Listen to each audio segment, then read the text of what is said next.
malees abbaan waan san fide rabbi tahuu irraanfanna.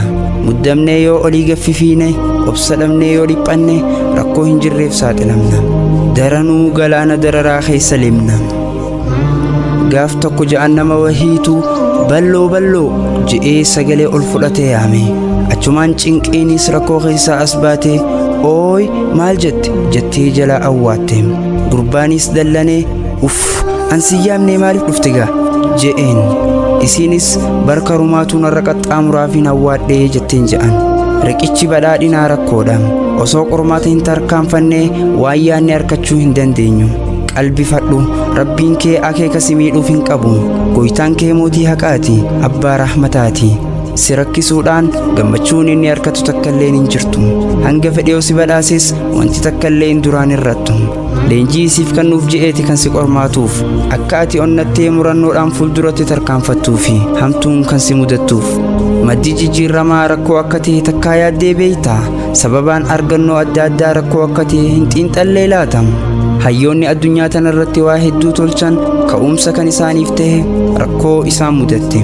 Sammuun teenya gaafa gufuun takka isii qunnamtu akkaan yaaddi. Akkamittiin duraa baha jettee mala barbaaddi. Osuma yaadduu furmaata baati. Waan takka dhabdee waa hedduu harkatti. Fakkeenyaaf ogeessi fayyaa dhibee waldhaanuuf qoricha sakatta'a. Akkasuma beektoonni meeshaa teeknooloojii oomishan hayyoonni saayinsii damee adda addaa irratti bobba'an qo'annoo fi qorannoo isaaniitiif jalqabbii kan isaaniif ta'e rakkoo isaan mudatte. Fakkeenyaaf namni bishaan qabbanaawaadhaan qaama dhiqachuun itti ulfaate tokko mala bishaan itti ooyifatuun barbaada. Osuma carraaquu meeshaa bishaan itti ooyifatan tolcha. Namni bishaan qorraa dhuguu barbaade immoo mi'a bishaan ittiin qabbaneeffatan tolfata. Namni gaalaa fi gaangeen imaluu hifate xayyaaraa fi makiinaa oomisha. Walumaa galattuu argannoowwan arraantan ittiin fayyadamutti jirru cufaahuu rakkootu itti nu geesse. Alhamdulillahi rabbil aalamiin. Hamtuu yoo nu tuyxes rabbuma shakkaruu qabna. Rakkoonis ni'imaa ta'uu hin dagatina.